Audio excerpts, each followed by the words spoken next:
Samantala, Pangulong Ferdinand Marcos Jr. mahigpit ang bilin sa Land Transportation Office na tugisin ng mga kolorum na sasakyan. Si Madeline Villar Moratillo sa detalye.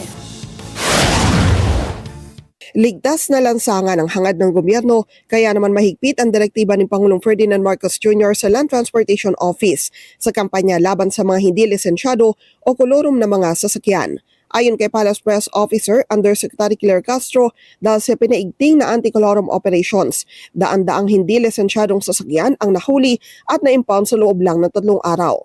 Simula noong February 9 hanggang 11 ngayong taon, umabot na sa 353 na kolorum na sasakyan ang nahuli ng LTO. Sa nasabing bilang, 107 ang na-impound habang 246 ang sinailalim sa technical impoundment o plaka lang ng sasakyan ang kinuha.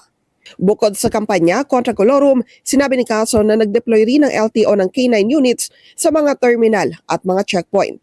Inilunsad rin ang Mobile Command Center para matiyak ang tuloy-tuloy na monitoring ng trapiko at mapalakas ang pagpapatupad ng road safety.